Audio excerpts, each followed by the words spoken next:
1967년도 대통령 연두교서 6번째 시간입니다.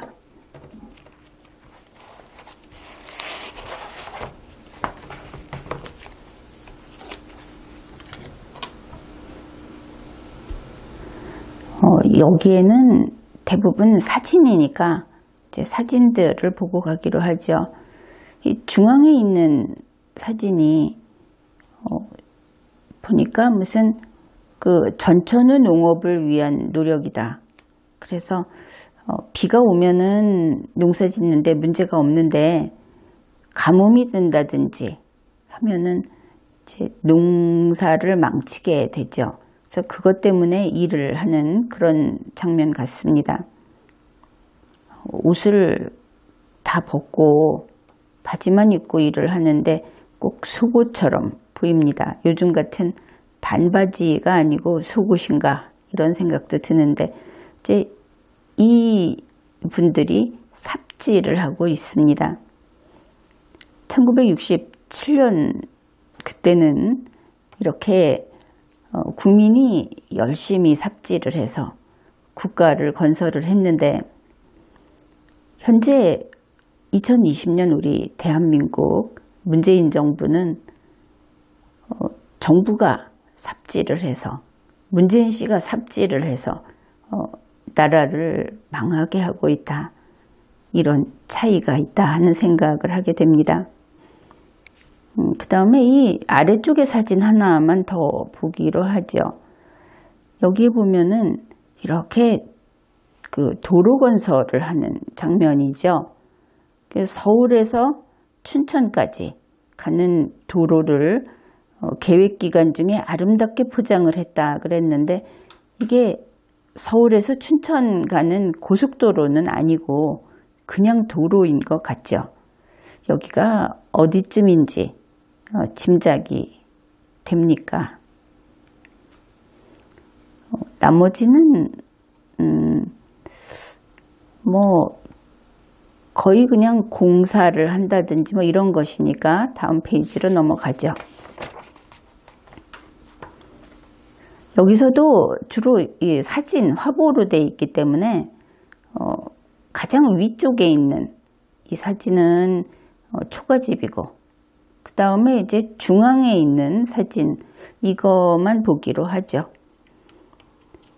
이렇게 집이 총총 이렇게 있는데 설명이 이렇습니다. 정부가 주택 건립 계획에 의해서 서울 구로동에 아담한 후생 주택촌을 건설했다. 지금도 이 흔적이 남아 있는지 여기가 구로동 어디쯤인지 좀 궁금하죠. 이것을 잘 아는 분이 설명을 하면은 이제 좀 더 재미있을 텐데 아무튼 이때도 정부가 그 주택을 이런 식으로 계획을 세워서 건립을 했다. 그것을 알 수가 있습니다.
이번에는 외환, 저축 거기에 관한 내용입니다. 그 제일 밑에 보면 당좌 지급 이렇게 돼 있습니다. 당좌 예금 은행인 것 같죠. 그리고 다음 페이지 여기를 좀 봅시다. 여기 보면은 인력 수출 실적 이렇게 돼 있습니다. 이제 우리도 벌써 한 몇 년 동안 여기에 대해서 이야기를 많이 들었죠. 독일의 그 여기선 간호원 이렇게 돼 있습니다. 간호원 광부 이렇게 독일에 파견을 했던 이제 그분들의 어떤 일이 있었는지 하는 이야기라든지 하는 것도 우리가 많이 접했습니다. 그런데 이때 보면은 인력 수출이라는 말로 외화를 벌어오는 그것이 아주 급한 그리고 기묘한 일이었던 것을 알 수 있죠. 어떤 인력을 수출을 했는가 하면은 광부, 그러니까 아마 이렇게 되겠죠.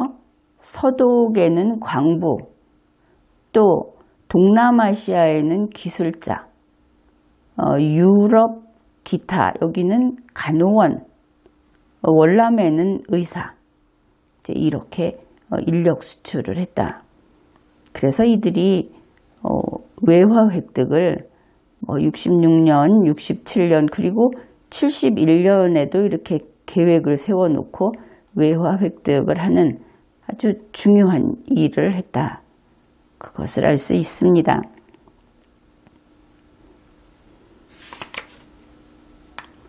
여기 조금 더 있는데 외화 획득에 이들만이 아니고 여기 보면 기술자, 기업체, 주월 장병, 이제 파월 장병, 베트남 전하고 관련해서 우리 국군이 파견됐던 거기도 이렇게 외화 획득하고 같이 통계를 잡고 있습니다.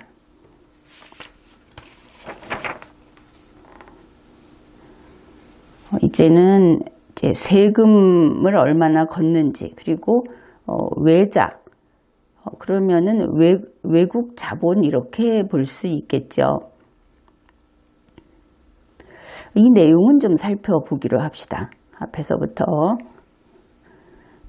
정부가 67년에도 외자 도입을 서둘러서 이제 이게 있어야 경제 발전을 할 수 있다. 그것을 이해할 수 있죠. 지속적인 성장을 더욱 촉진할 방침이다. 서구 우방의 호의에 의해서 구성된 대한국제경제협의체, 이것을 적극적으로 활용해서 다변적인 외자 도입 체제를 확립하고 양적 도입보다는 질적 도입에 노력하는 한편 이미 고도로 개발된 선진 우방들과 경제적으로 상호 보험 관계를 맺겠다. 이 상호 보험 관계 하면은 우리 지금도 이런 것이 이루어지고 있고 꼭 보험이라기는 그렇지만 스와핑 같은 것도 이제 그렇게 생각을 해볼 수 있을 겁니다. 특히 미국이나 서구의 민간 자본의 투자를 유치해서 경제건설, 수출시장 개혁의 이중 효과를 올리도록 할 것이며 대월남 경제협력을 보다 강력히 추진하겠다. 그래서 이렇게 어떻게 하겠다 하는 것을 단호하고 분명하게 밝히고 있죠.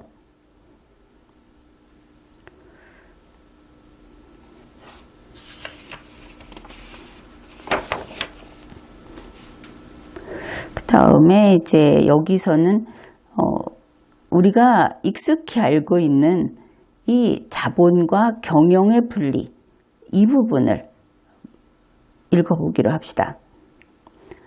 정부는 자본과 경영이 분리되더라도 주주의 이익에 손실이 없는 그런 경제제도를 강구하겠다. 자본과 경영이 분리되어서 자본주가 경영자를 믿고 경영자는 자본주를 믿고 이렇게 기업을 운영해야 할 시기는 이게 이제 경제가 성장함으로써 필연적으로 우리에게 도래했다고 확신을 한다. 이렇게 해야 할 그만큼 발전 단계가 진행이 되니까 그렇게 됐다, 이런 뜻이죠. 특히 외자 도입으로 건설을 서두르고 있는 오늘에 있어서 그 필요성은 더욱 절실하다. 지금도 보면은 이 자본과 경영의 분리, 이것은 이제 우리가 돈을 융통해서 쓸 수 있는 부자 나라, 선진국들, 그런 데서 변함없이 요구하는 그런 사항입니다. 일종의 정치에 있어서 민주주의를 요구하듯이 경제에 있어서도 이러한 것을 요구하게 되는 것이죠. 그래서 벌써 67년에 자본과 경영의 분리, 이런 이야기가 나왔다. 그때 하면은 까마득히 옛날 같지 않습니까? 그런데 있을 거 다 있고 고민할 거 다 했고, 그때도 이런 행정을 담당하는 사람들은 선진 정보를 가지고 와서 연구하고 그것을 반영해서 정책을 세웠구나, 이런 것을 알 수 있죠. 이 밑에 사진은 그냥 재미로 보고 갑시다. 여기 보면은 농민들이 정부에서 융자하는 영농자금의 대부를 받고 즐거워하고 있다. 그런데 그냥 보기에 이 사람이 은행원인 것 같죠? 이쪽은 아무튼 공무원이든지. 근데 표정이 심드렁합니다. 그런데 정말 좋아하는데 이 한복이 아무래도 눈에 띄지 않습니까?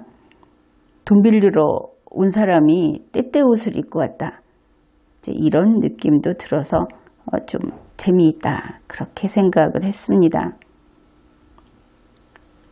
그리고 이 다음 페이지, 이것은 이제 과학지능인데, 이것은 지금도 우리가 좀 신경을 써야 하지 않을까 하는 내용이어서 이것도 좀 보고 가기로 하죠.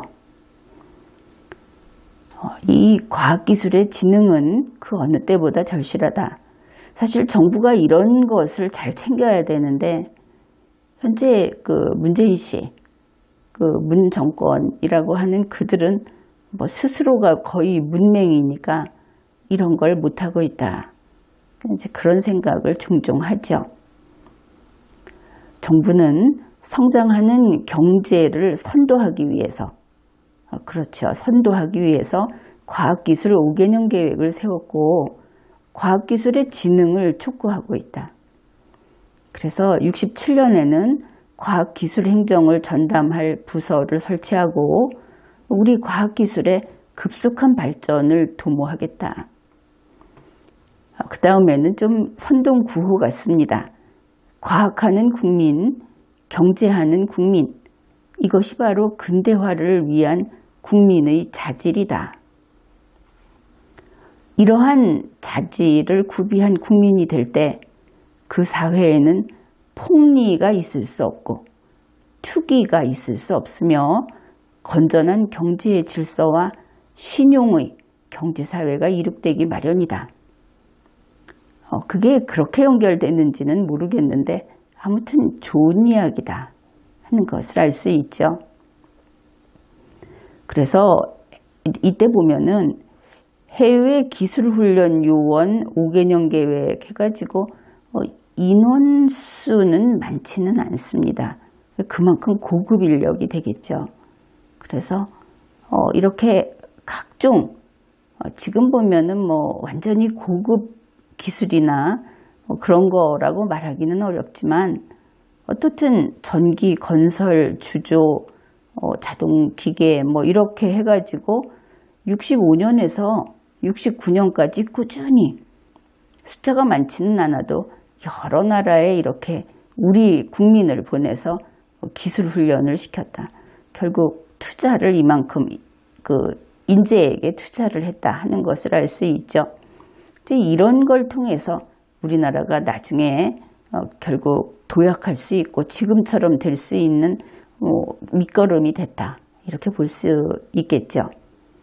이쪽 그림은 이제부터 이 원자력에 대해서 이야기를 많이 하는데 사실은 이게 우리로서는 아주 소중한 자산이다, 이렇게 볼 수 있겠죠. 우리나라 원자력 연구에서 중요한 구실을 하고 있는 원자력 연구소의 원자로 이렇게 이제 사진을 내놨습니다.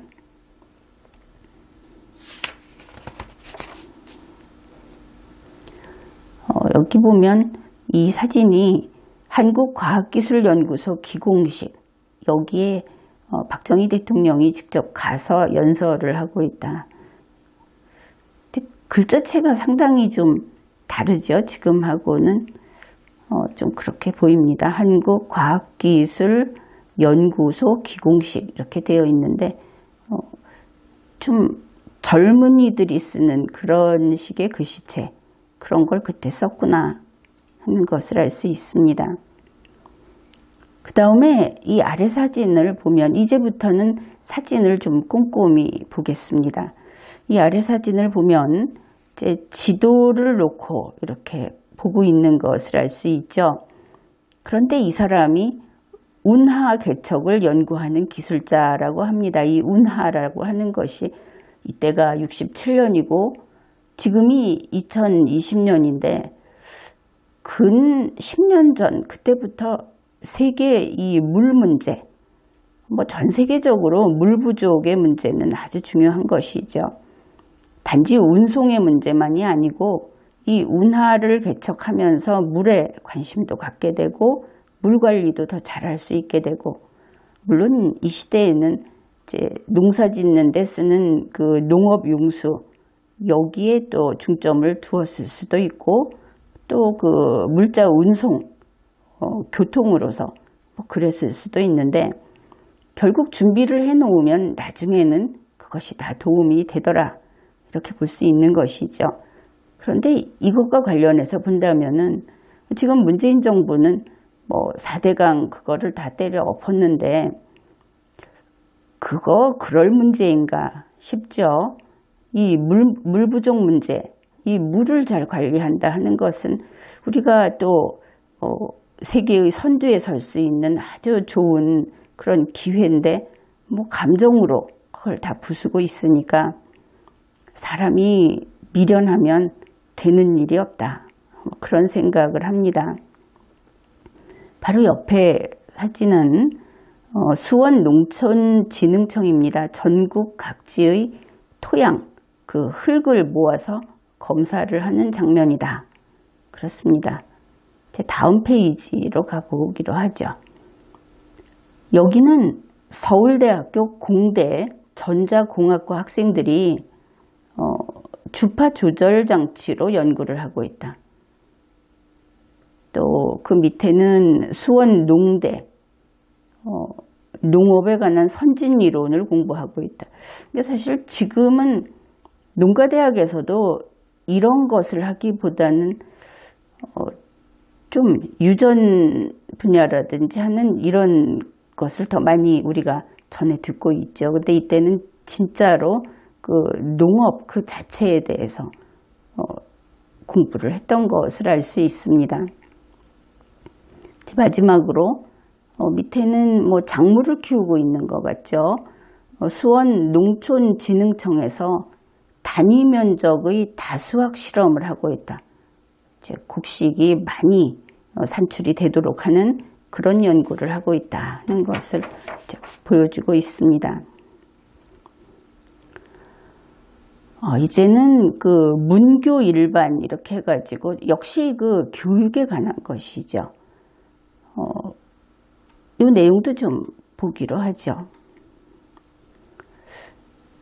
조국 근대화의 원동력은 우리 국민 자신에게 있고 이것을 추진할 가속력은 사회의 연대관계에 있는 것이다. 명랑하고 정의로운 사회의 건설은 조국 근대화의 추진력을 강화하는 것이다. 이렇게 이야기를 합니다. 믿음이 없고 밝음이 없고 정의가 없는 사회에서 조국 근대화를 부르짖는다는 것은 실로 무의미한 것이다. 위대한 사회의 건설은 믿음의 인간관계와 문화의 순화와 발전, 미풍양속의 민족 전통의 계승, 사회봉사와 협동의 시민성, 교육된 시민의 고도의 상식과 교양, 그리고 강건한 시민의 체력, 이 모든 것이 사회 역량의 결합과 조화에서 이루어지는 것이다. 이렇게 이야기를 합니다. 그냥 좋은 이야기라고 하기보다는 실질적으로 어떻게 국민 생활을 뒷받침할 것인가 하는 면에서는 나무랄 데 없이 필요한 것은 다 갖춘 그런 이야기다. 그렇게 볼 수 있겠죠. 그 다음에 이렇게 보면 마지막에 보면은 미국 코넬 대학의 그 글리 클럽 이 합창단이 와서 그 문화교류 그 행사를 했다. 뭐 이런 것도 있습니다. 그 다음에 여기는 이 두 페이지를 대략 보면은 제목이 언론과 보건 이렇게 돼 있습니다. 그런데 중앙에 요거를 빼면은 전부 다 보건이다. 그게 좀 특징적이다. 이렇게 생각을 했습니다. 중앙에 신문 그 이름을 좀 읽어보기로 하죠. 보건 분야는 뭐 그냥 생략해도 되겠죠. 여기에 보면 이게 동아일보, 조선일보 다 가려서 보이지도 않고 매일신문, 그리고 경향신문, 그리고 석간독 이렇게 돼 있는데 이거는 무슨 신문인지 모르겠고 신화일보, 조일신문. 이 조일신문은 지금 일본에 있는 신문하고 이름이 같죠. 한자로는. 근데 신화일보라든지 조일신문은 우리로서는 좀 낯선 이름입니다. 이런 신문들 본 적이 있으면은 그 이야기도 좀 들려주시면 좋겠습니다. 그 다음에는 이제 이게 체육. 우리나라는 예전부터 이런 체육 활동을 잘했고 또 이 솜씨가 좋은 실력이 우수한 선수들도 많이 있었죠. 여기 맨 끝, 다음 페이지 맨 끝에만 보기로 합시다. 전부 그 운동하는 그런 내용인데 여기에 보면 설명이 김기수 선수가 프로권투 주니어 미들급 세계 선수권을 쟁취했다. 이제 그 순간이다 그러는데 김기수 선수가 주니어 미들급 그러면은 하여튼 잘 모르겠습니다. 아무튼 그때는 인기가 대단하지 않았을까? 이제 그런 생각이 듭니다.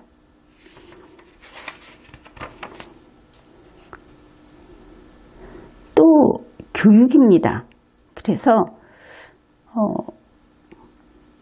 교육이 중요하다 하고 사실 박정희 대통령이 이 교육에 관심을 많이 갖고 또 교육에 많이 지원을 하고 했던 것이 우리나라를 발전시키는데 대단히 중요한 그런 그 요소였던 것이 분명하죠.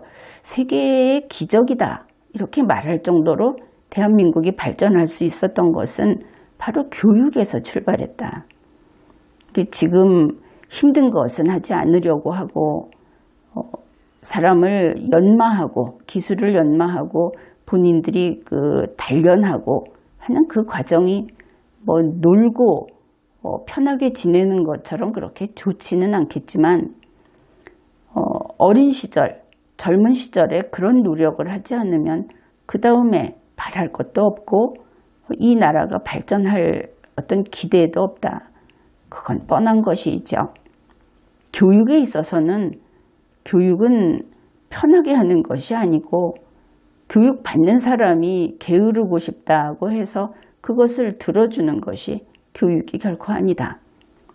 자녀를 아끼는 사람, 또 학생을 아끼는 사람, 다음 세대에 대해서 애정을 갖고 있는 그런 공직자들, 그런 사람들은 아이들에게 엄하게 노력해라 하고 이야기를 하지 놀게 해주겠다.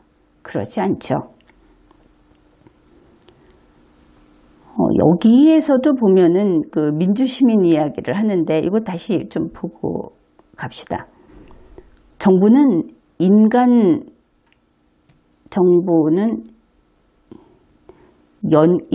개발을 교육에서 기대하지 않을 수 없으며 제2차 경제개발 5개년 계획과 기술개발 5개년 계획에 따르는 기술교육 발전에 역점을 두면서 도의를 존중할 줄 알고 협력할 줄 아는 민주시민을 만드는 인간교육을 교육면에서 강조하겠다. 그래서 기술만이 아니고 그러니 경쟁에서 1등만 해라 그것이 아니고 인성교육 그리고 우리 전체가 같이 살아가는 그 공존을 위한 의식, 의지 그런 것까지 가르치겠다 하는 것을 알 수 있습니다. 그래서 여기 보면 뭐 기술교육 이런 것들 또 직접 농작물을 키우고 하는 이런 것들도 앞에서 봤듯이 이제 그런 내용들을 소개하고 있습니다. 이제는 그 연설문을 같이 읽어보기로 하죠. 제목부터 아주 비장합니다. 마지막 기회 이렇게 돼 있습니다. 이제 소제목으로 특별 민정반 설치. 이거 보니까 또 특별 감찰반 이런 거 생각나는 분이 있을 텐데 내용은 뭐 그렇게 살벌하지는 않은 것 같습니다. 이제 이것을 다 읽어보기로 합시다. 나는 조국 근대화의 선도적 역할을 성실하고 부지런하며 창의적인 공무원의 이도 확립과 더불어 행정기술과 능률의 향상에 기대하지 않을 수 없다. 그래서 정부는 무능한 공무원은 도태하고 유능한 공무원은 발탁해서 공무원의 자질 향상을 기하겠다. 그러면서 동시에 그 기강을 확립하고 국민이 믿을 수 있는 공무원, 제2차 5개년 계획에 앞장설 수 있는 공무원이 되게 하겠다. 이러니 공무원들이 복지부동하고 있으면 안 되었겠죠, 이때는. 그래서 이것을 위해서 대통령 직속하에 특별 민정반을 설치해서 민과 관의 유대관계를 직접 소상히 살피겠다. 이거 가지고 불편한 사람들도 있었을 것이고 또 국민의 자유를 과도하게 제한한다 하는 측면도 분명히 있었을 겁니다. 어떻든 이렇게 밝히는 데 있어서는 거기까지는 뭐 무리는 아니다. 그렇게 보이지 않습니까? 정부는 행정시설과 장비의 개선으로 행정의 과학화를 도모하고 재행정제도를 개선해서 행정의 능률화를 기해서 우리 행정력을 국제 수준으로 인상시키는 데 힘쓰겠다. 근데 여기서는 인상이라기보다는 그 격상이라든지 뭐 향상이라든지 그렇게 쓰면 더 좋았겠다. 그렇게 보입니다. 이제 이때가 보니까 선거 때입니다. 올해는 이 나라 민주정치의 건전한 전통을 국내외에 보여주어야 할 총선거의 해이다. 마치 지금의 우리 대한민국하고 비슷하다. 그렇게 보이죠. 금년에 실시할 대통령 선거와 국회의원 선거는 주권자인 국민이 다음 4년 동안의 국정 운영의 수임자를 선택하는 엄숙한 기회라는 점에서 그것이 국가민족의 진로에 미치는 영향은 실로 막중한 것이다. 여기서도 분명히 쓰고 있죠. 다음 4년 동안 국정 운영의 수임자, 그 명령을 부여받는 자, 국민의 명령을 받는 자가 대통령과 국회의원이다. 이때는 이렇게 바로 썼다. 대통령과 국회의원은 국민의 일꾼이 맞다 시키는 대로 법에 따라서 하게 돼 있다. 그것이 여기에 또 나타나 있죠. 모든 국민이 자유롭고 명랑한 분위기 속에서 그의 선거권을 행사할 수 있도록 보장하겠다 하는 나의 결의는 확고하다. 이번 선거에서 자유로운 분위기를 저해하는 일체의 행위에 대해서는 그것이 여당에 의한 것이든 야당에 의한 것이든 그 누구에 의한 것이든 소속과 지위와 신분의 여하를 막론하고 가차없이 엄단할 방침이다. 그런데 지금 우리나라에서는 어땠습니까? 현직 경찰이 국회의원 되는 일도 있고 그렇죠. 이거 한번 읽어봤으면 문재인 씨가 이번에 그것을 막아냈을지 궁금하기는 합니다. 공명선거는 정당인, 공무원, 국민 모두가 법률과 규칙을 지키고 질서를 존중하면 되는 것입니다. 나는 준법 선거가 공명선거임을 강조하는 바입니다. 맞는 말이죠. 우리가 이번 선거도 공명선거를 치른다면 우리의 민주주의는 누구도 꺾을 수 없는 단단한 뿌리를 이 땅에 박을 것임을 나는 확신합니다. 그러니까 이번에 우리 2020년 선거가 만일 부정이 있었다 혹은 법을 구부려서 다르게 적용을 했다, 법을 위반했다 하면은 민주주의도 아닌 것이다 하는 것이 분명합니다. 이제 발전의 마지막 기회라고 하는 그 내용을 보기로 합시다. 다음 페이지에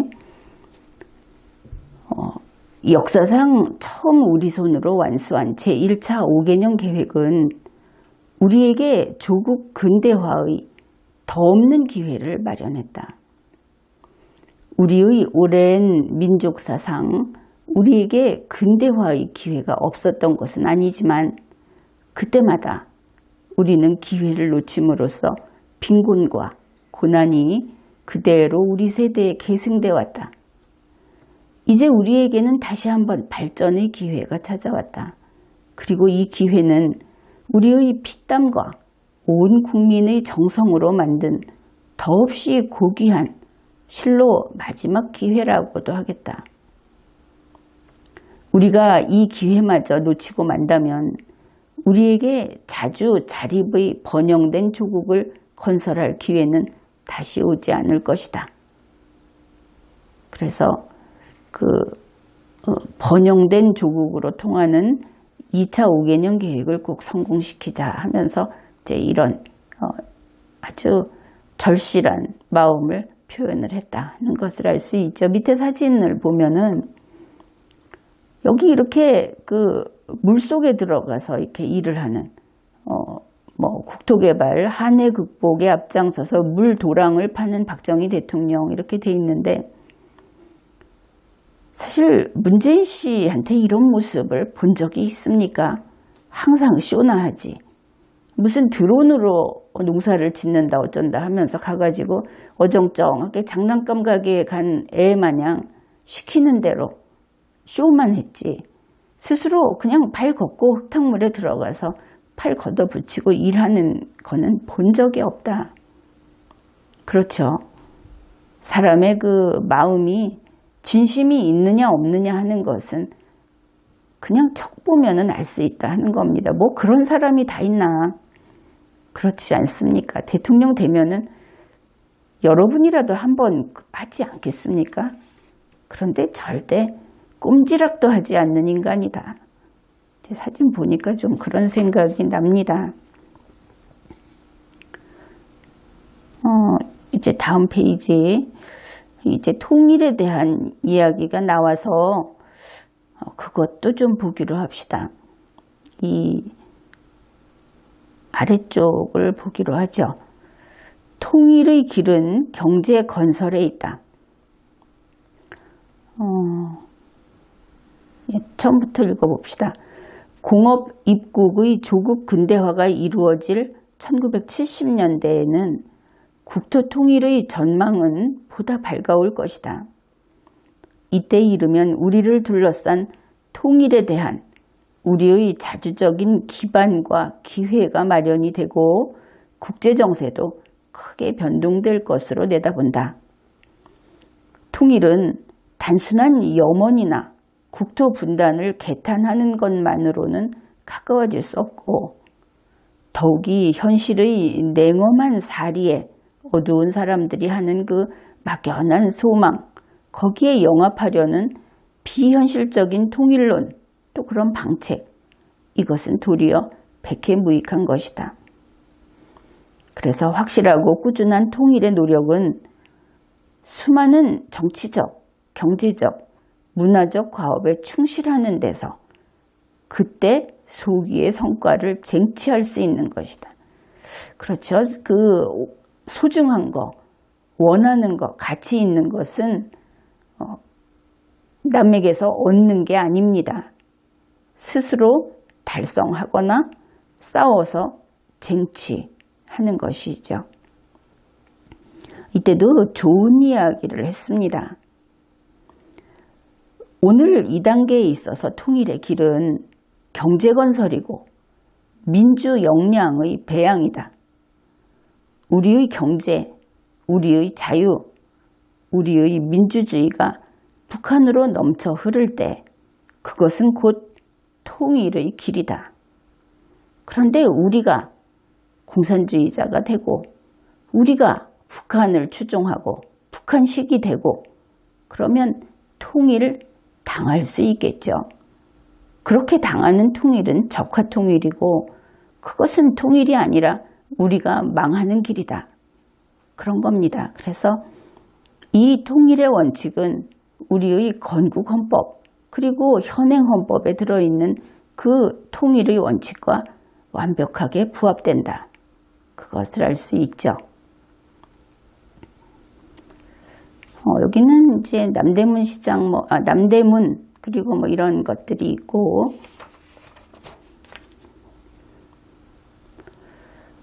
역시 이제 다시 한번 사람들에게 용기를 북돋워주는 그런 내용입니다. 이 전체 다 우리는 부지런한 민족이다. 부지런한 국민이다. 노력하자. 이런 내용이 들어 있습니다. 그 다음에 이제 다시 한번 그 위대한 전진의회 올해 한 해 동안 목표 달성을 위해서 다 함께 노력하자 하는 이야기를 하면서 이제 화보가 나와 있고 지금 이 사진, 이쪽 페이지에 이 막 불꽃 튀는 이 사진이 이거로 알 수 있는 내용은 없는데 정부의 뒷받침으로 시설이 확장된 인천중공업의 내부 작업 광경 이렇게 돼 있습니다. 인천중공업 기억이 있는 분들은 또 이 사진이 새롭게 보일 수 있겠죠. 그 다음에 중앙청 사진입니다. 이거 우리나라에 지금 이것을 못 본 그 세대가 많이 있죠. 이 설명을 이제 보기로 합시다. 조국 근대화의 신앙, 신앙까지 나왔습니다. 또 우리의 후손들이 오늘에 사는 우리 세대가 그들을 위해 무엇을 했고 조국을 위해 어떠한 일을 했느냐고 물을 때 우리는 서슴지 않고 조국 근대화의 신앙을 가지고 일하고 또 일했다고 떳떳하게 대답할 수 있게 합시다. 근데 이것은 지금 보더라도 정말 그렇게 살아야 하겠다 하는 생각이 들죠. 우리가 이렇게 긍정적으로 내 나라 그리고 또 우리의 뒤를 이어서 그 다음 세대가 이 나라의 자주성을 지키고 이 나라를 번영하게 그렇게 하며 살아갈 것이다. 그렇다면 우리는 그들에게 좀 더 좋은 조건, 그러니까 국가에 있어서 좀 더 좋은 그런 더 발전한 그런 국가를 이제 그들이 물려받도록 해 주어야 하겠다. 그런 생각을 하게 됩니다. 이 중앙청 이것도 남아 있었으면 좋았을 텐데 하여튼 무엇인가를 파괴한다는 것은 결코 자랑이 아니다. 그렇게 생각을 합니다.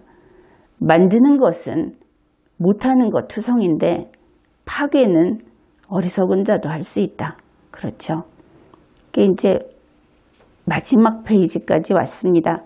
조국 근대화 그리고 그림이 있는데 이게 살짝 요즘 그 김정은 집단이 그 포스터 내놓을 때 사람들 같은 그런 포즈가 보여서 신기하기도 합니다. 그들이 북측이 아직 과거에 살고 있다 하는 것도 있고, 우리도 이 67년 이때는 우리도 이런 그림을 그렸구나. 뭐 그런 생각도 듭니다. 이제 마지막에 보면은 1967년도 대통령 연두교서, 1967년 2월 15일 인쇄, 2월 20일 발행, 대통령 비서실 발행. 그런데 인쇄는 동아출판사가 했다고 합니다. 이렇게 해서 우리가 그 대통령 연두교서 이것을 이렇게 얼룩지고 오래된 책을 다 읽어보았습니다. 여러분 그동안 수고하셨고 또 같이 나름대로 역사여행을 했다 이렇게 볼 수 있겠죠. 지금까지 리걸마인드 연구소였습니다.